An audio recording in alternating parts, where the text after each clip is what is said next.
r/Nosleep. Posted by u/Jgrupe. Check out author's novel. Beneath the Asylum. Link in description. I'm an elevator repairman.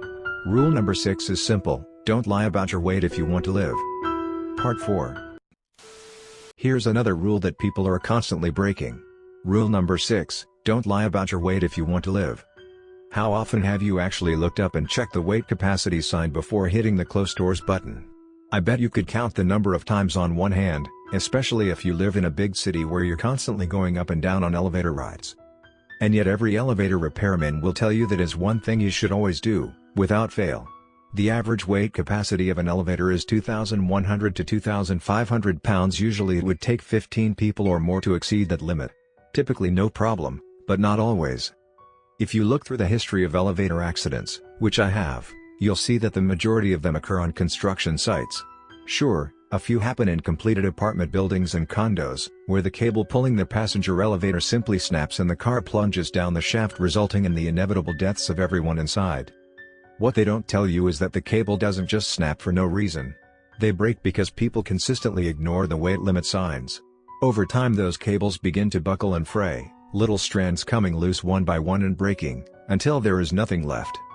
What happened to a co-worker of mine at Mackenzie Elevator Repair Company was a little different. In his case there wasn't even a cable pulling the elevator, it was a motor on a skip hoist. Those things operate a bit differently than typical elevators. Instead of a cable there are essentially gears being turned by the motor drawing the car up and down a track on a tower. If you've driven past a high-rise construction site you've seen them without even realizing what they are called. They just look like giant elevators rising up and down on a big steel tower that is just outside the building. The box itself looks like a subway car that has been cut in half with a gate on one side that lifts up to let people on and off. You have to step over a 3-inch gap to get to the floor of the building you're working on as well, looking down at the ground far below as you step across, the car swaying back and forth with the motion of too many people. You don't want to look down. This guy was telling me about it over lunch one day and I quickly forgot about my turkey sandwich and just sat there listening to him, jaw agape. His name was Brian, and he had worked on high-rise construction projects for years before coming over to our company, touting how much safer it was to work with us. I can't imagine the hell he must have gone through to be able to make that claim. As I've shared here before, ours is a dangerous line of work. So I was getting on the hoist at the start of the shift. Had all my tools and my bag full of gear, my lunch and all that. Bunch of other guys were getting on the lift with me, he was saying between bites of his meatball sub. Then this guy comes at the last second with this pallet full of tiles. The skip hoist operator asks him, "How much weight you got there?" And he says it's 1,200 pounds, but he says that's fine, the lift is rated for 6,000 pounds so no problem.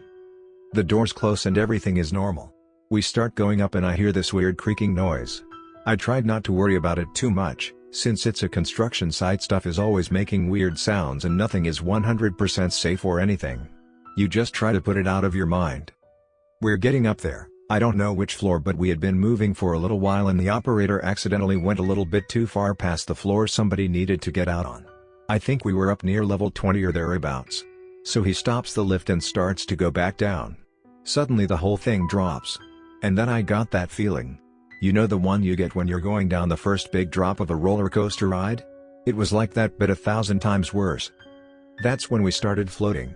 At least that's what it felt like, for just a second. Like our feet were lifting off the ground and we were suddenly weightless. The whole pallet full of tiles lifts up in the air a couple of inches and then we stopped suddenly.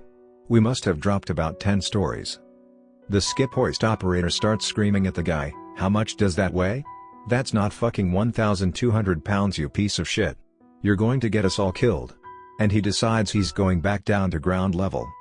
So he starts it up and it falls down again. Same thing.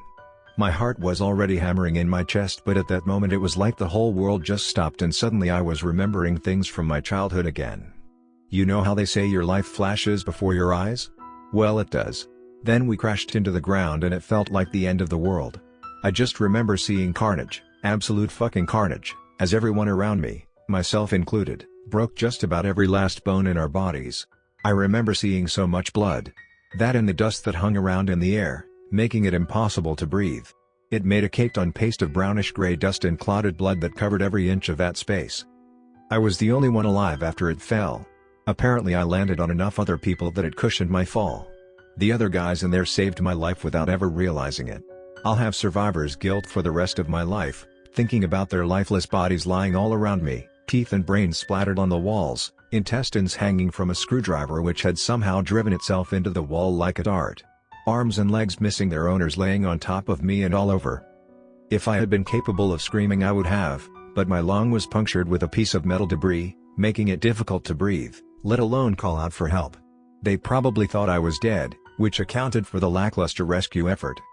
I waited in that pile of twisted corpses for hours, until I eventually heard the sound of voices up above.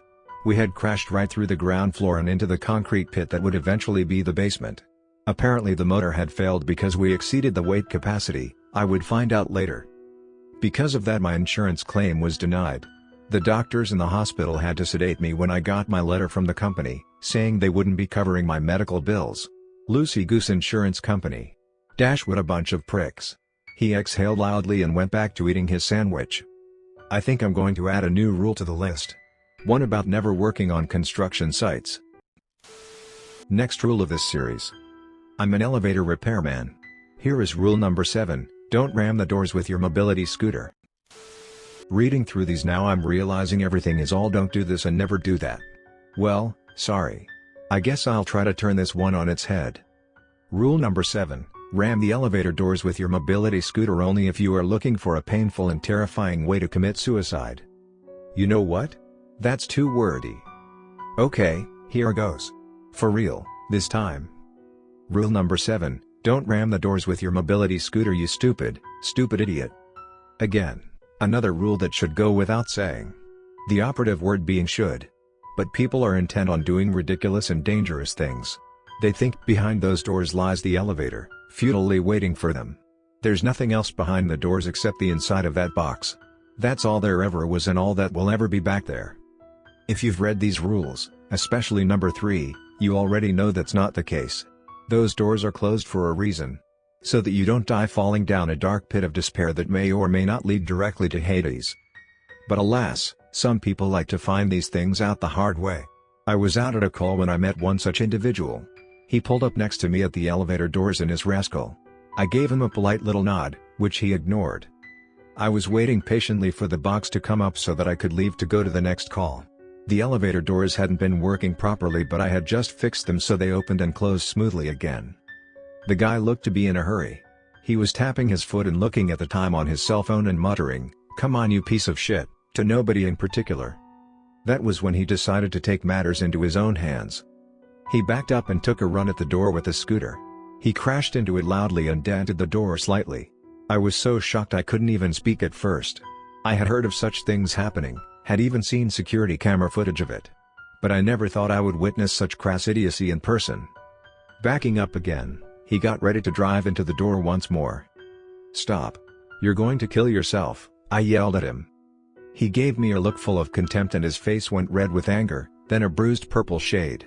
I realized then that this guy had more than a few issues. I've lived here for 13 fucking years, and you move in today and think you know better than me? Fuck you. This elevator, he burped loudly, is a piece of shit, you'll see. You gotta give 'em a good shot every once in a while or they'll walk all over you. I had no clue what he was talking about but wasn't about to let him break my legs by getting in his way. He hit the accelerator again and went full force into the door. This time it did more than dent it. It crumpled slightly from the impact and reluctantly rattled open, revealing the dark shadows of an empty elevator shaft. The man screamed when he saw what was happening and then his scooter tipped forward over the precipice and into the darkness. He turned around as he was going over and reached for me to save him. I instinctively grabbed his arm, then quickly realized he was far too obese for me to lift. The bastard was probably 400 pounds. I hadn't been to the gym in a while, COVID, but even if I had I didn't think my time watching Netflix while lazily jogging on the elliptical would have made much difference in the situation. I've used a few of the other machines infrequently but weights are just so heavy. The scooter fell away beneath him and I was suddenly struggling to support his girthy body as he struggled and kicked, his sweaty form slipping further and further through the door and down into darkness. It only took a second before I realized I wouldn't be able to save him. My feet slipped and skidded across the dank old carpet and I tried to let go of him to save myself. He sensed this and his eyes widened with terrified anger. "Don't you fucking drop me you son of a bitch, I'll kill you if you fucking drop me don't you dare." His blackened fingernails dug into my arm, tearing the skin and leaving bloody red marks. Gonna have to take a bath in antiseptic gel in the work van after this one, I thought to myself. I made the mistake of looking into his eyes and saw he was panicked and desperate beyond anything I had seen before. His grip on my arm tightened and then I suddenly felt myself sliding inch by inch towards the doorway. Oh shit, that's not good. I began to panic right along with him, then. Screaming, I beat at his hand gripping my forearm. The motherfucker was going to drag me down with him. My screams turned to shrill cries of terrified anger as the darkness of the elevator shaft filled my vision. I made the mistake of looking in the man's eyes and saw he looked possessed by something now. He smiled at me with eyes black and soulless. But then again, maybe that was just my imagination. I really haven't been sleeping very much. That was when the elevator came up. Thankfully my arm was still inside the doorway. The car was like a freight train blowing through. It annihilated him with one swift and crushing movement. Then it rattled to a stop and the doors opened, revealing a couple Boy Scouts with their troop leader.